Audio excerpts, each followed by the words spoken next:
આજે શરદ પૂનમ છે ને એના નિમિત્તે આજે આપણે ઊંધિયું બનાવવાનું છે। ઊંધિયામાં બધું બકાલું આપણે 17 જાતનું નાખવાનું। જો અત્યારે ટીંડોરા નાખ્યા છે, ટીંડોરા ફ્રાય થઈ જાય એટલે આપણે છે ને ભાઈ કાચા કેળા નાખ્યા છે, ત્યારબાદ ફુલેવર નાખશું। આ બધું ફ્રાય કરતું જવાનું છે અને આ 8 થી 10 વ્યક્તિઓને થાય ને એટલું ઊંધિયું આપણે બનાવી રહ્યા છીએ। અત્યારે જો રીંગણા નાખ્યા છે, ત્યારબાદ સરગવો પણ અંદર મિક્સ નાખ્યો છે। આ બધું ફ્રાય થતું જાય। એમ જો અત્યારે રતાળું નાખ્યું છે, ત્યારબાદ સુરણ, કાચા કેળા તો આપણે ફ્રાય કરી લીધા, હવે સુરણ આવ્યું, રતાળું નાખ્યું। હવે આની પછી આપણે નાખવાનું છે ચક્કરિયા, જોવો તમે, ત્યારબાદ બટેટા આવશે। અને હવે જો અત્યારે આપણે ગોળીઓ બનાવવા મળ્યા છે મૂઠિયા, અને આને પણ ફ્રાય કરી લીધા છે। અને હવે વઘાર મેકવાનો છે। આખું જીરું નાખ્યું, ખડા મસાલામાં તમાલપત્ર, સૂકા મરચાં, મીઠો લીમડો, ધાણા, આ બધી વસ્તુ નાખી છે કસ્તુરી મેથી સાથે।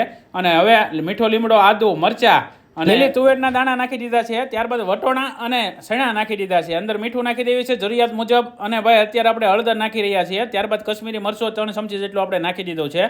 અને ત્યારબાદ આપણે ટમેટાની ગ્રેવી, ગરમ મસાલો, આ બધી વસ્તુ આપણે નાખી દીધી છે। હવે ધાણા જીરું આપણે અંદર મિક્સ કરી દઈએ, ત્યારબાદ અંદર પાણી નાખી દેવાનું છે। બધું બકાલ ફ્રાય કરેલું બધું બકાલો આપણે અંદર એડ કરી દેવાનું છે। આપણે અંદર અડધો લીટર જેટલું પાણી નાખ્યું છે। ત્યારબાદ થોડોક શિંગદાણાનો ભૂકો, તલનો ભૂકો અને ગાંઠિયાનો ભૂકો નાખ્યો, લીલી દ્રાક્ષ નાખી દીધી છે, થોડુંક તીખું મરચું નાખી દેવાનું છે અને મિક્સ કરી દેવાનું છે। ત્યારબાદ અંદર 100 ગ્રામ કાજુ નાખી દેવાના છે।